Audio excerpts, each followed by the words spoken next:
Imagine waking up one cold winter morning in rural Germany. You step outside your farmhouse and notice something unusual. Fresh footprints. At first, they don't seem important. Perhaps a traveler passed by during the night. Perhaps a hunter wandered too close to your property. But as you follow the tracks, your stomach begins to tighten. The footprints lead directly from the forest toward your home. Then they stop. There are no footprints leading back. No signs of anyone leaving. Whoever came from the forest appears to have vanished. Or worse. They may still be somewhere nearby. Over the next few days, strange things begin happening. Footsteps echo through the attic late at night. House keys disappear without explanation. An unfamiliar newspaper appears on your property. Someone seems to be watching. Someone seems to be hiding. And before the week is over, 6 people will be dead. More than a century later, nobody knows who committed the crime. This is the terrifying mystery of Hinterkaifeck. To understand the mystery, we first need to understand the people who lived there. Hinterkaifeck wasn't a village. It wasn't even a proper settlement. It was a small farm located in Bavaria, southern Germany. The farm sat in relative isolation. Fields stretched in every direction. A dense forest bordered the property. The nearest neighbors lived far enough away that cries for help might never be heard. During the day, the location seemed peaceful. At night, however, the farm became incredibly isolated. In 1922, 6 people called Hinterkaifeck home. The head of the household was Andreas Gruber. By all accounts, Gruber was a difficult man. Neighbors described him as strict, aggressive, and often unpleasant. Living with him was his wife, Cecilia. Their widowed daughter, Victoria Gabriel, also lived on the property. Victoria's husband had supposedly died during the First World War. She remained on the farm with her 2 children. 7-year-old Cecilia. And 2-year-old Joseph. A new maid named Maria Baumgartner had only recently arrived. In fact, she began work on the farm just hours before the murders. What makes this detail so tragic is that she almost immediately became one of the victims. But there was another side to the family. A darker side. Local rumors suggested serious tensions inside the household. Some stories claimed Andreas Gruber exercised complete control over everyone around him. Others hinted at disturbing family secrets. Police records from years earlier documented accusations of abuse and inappropriate behavior. Whether these rumors played a role in the murders remains unknown. But they would become an important part of the investigation. The events leading up to the murders are what make this case so chilling. Because it appears the family may have sensed danger long before the attack. Several days before the killings, Andreas Gruber discovered footprints in the snow. The tracks emerged from the nearby forest. They headed directly toward the farm.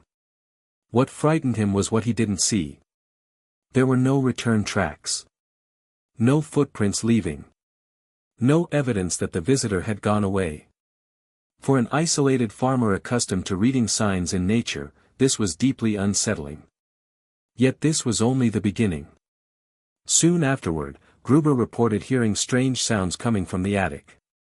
At night, footsteps creaked above the family's heads. The noises were consistent. They sounded human.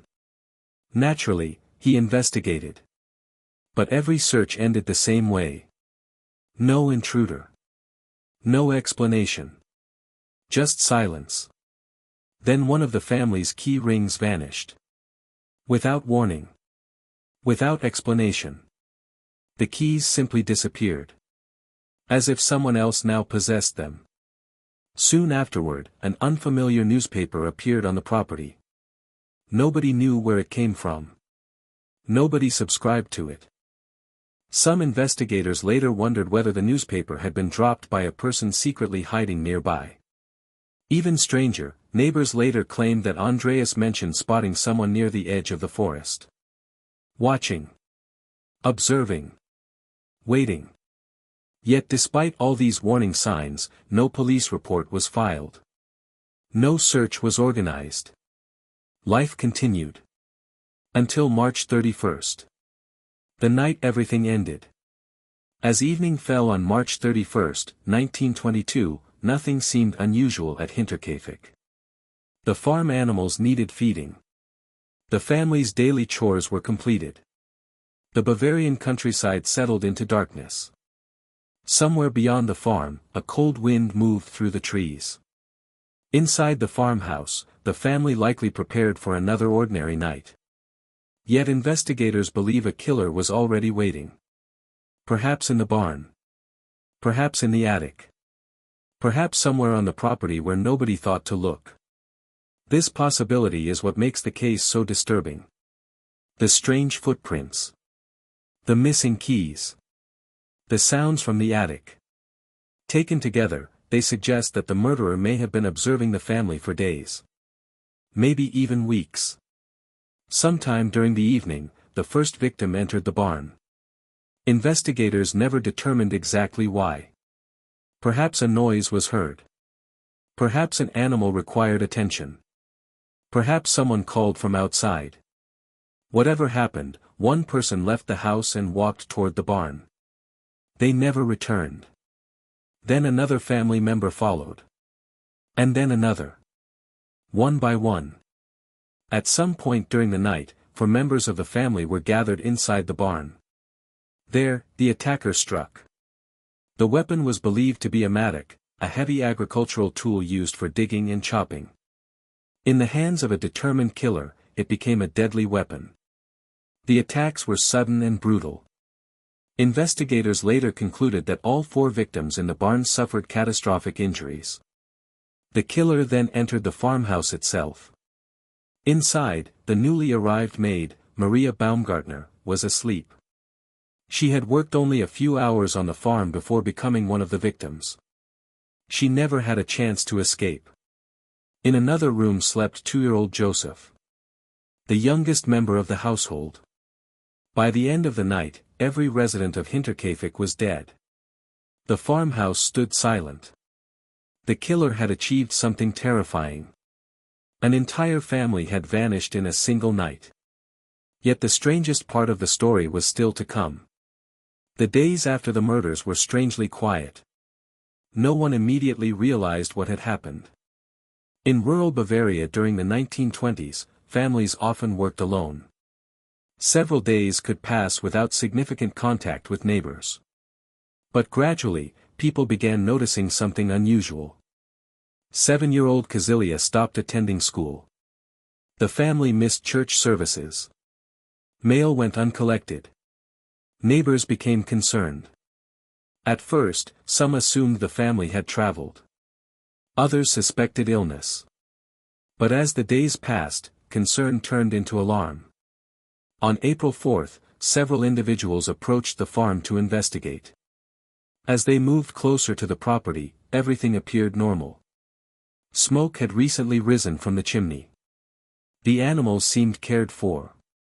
Nothing suggested a massacre had occurred.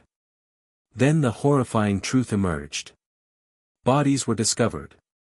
Shock spread instantly. Word traveled quickly through nearby communities. Police were summoned. The isolated farm became the center of one of Germany's most baffling murder investigations.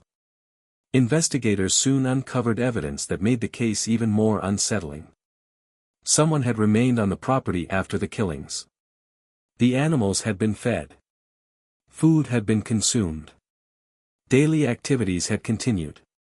For days, the murderer may have walked through the farm as if nothing had happened.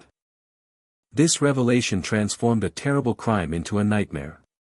When investigators arrived, they faced an enormous challenge. Modern forensic science barely existed. Crime scene preservation procedures were primitive by today's standards. Almost immediately, critical mistakes occurred. Curious villagers entered the property. Evidence was disturbed. Objects were moved. Potential clues were unknowingly destroyed. Today, investigators would secure the area immediately. DNA would be collected. Fingerprints would be analyzed. Digital records would be examined. None of those tools were available in 1922. Police conducted interviews throughout the region. Dozens of witnesses came forward. Many reported hearing rumors. Others described strange behavior. Some recalled seeing unfamiliar individuals near the farm before the murders. But no witness could provide a definitive answer. No confession emerged. No physical evidence pointed clearly toward a suspect. Months passed. Then years. The case grew colder. Yet public fascination never disappeared. One of the most popular theories suggests that the killer had secretly lived on the property before the murders. Supporters of this theory point to several details. The attic noises. The missing keys. The unexplained newspaper. The footprints leading toward the farm. Together, these clues paint a disturbing picture. Imagine someone secretly occupying unused sections of the farmhouse. Watching. Listening. Learning the family's routines. Waiting for the perfect moment to strike. This theory would also explain how the killer seemed so comfortable remaining on the property afterward. They already knew the farm. They already understood its layout. However, no direct evidence ever proved someone was hiding there. The theory remains possible, but unconfirmed. Many investigators believed the murders were personal. The level of violence appeared excessive. The victims were not simply killed. The attacks were extraordinarily brutal. Such violence often suggests strong emotions. Hatred. Resentment. Revenge. The Gruber family had a complicated reputation. Rumors of disputes circulated throughout the region. Some locals reportedly disliked Andreas Gruber. Others suspected long-standing conflicts. Could someone have held a grudge for years? Could resentment have finally exploded into violence? This theory remains one of the strongest explanations. Yet no specific individual was ever proven responsible. One suspect became the subject of endless speculation. Carl Gabriel. The husband of Victoria Gabriel. Official records stated that Carl died during World War I. Yet rumors persisted. Some claimed he survived. Others claimed he secretly returned. According to certain stories, he may have discovered shocking secrets involving the family. Perhaps he sought revenge. Perhaps he wanted answers. Perhaps he never died at all. Historians remain skeptical. No reliable evidence supports these claims. Still, the theory refuses to disappear. Because in unsolved mysteries, unanswered questions create fertile ground for speculation. Another possibility is surprisingly simple. What if the killer lived nearby? A local resident would understand the area. They would know the family's routines. They could approach the farm without attracting attention. Some investigators focused heavily on neighboring farmers and workers. Several individuals fell under suspicion. Yet none could be conclusively linked to the crime. The lack of evidence repeatedly blocked progress. If the Hinterkaifeck murders happened today, the investigation would look completely different. Crime scene technicians would collect fingerprints. DNA samples would be gathered. Surveillance footage might exist. Cell phone data could reveal movements.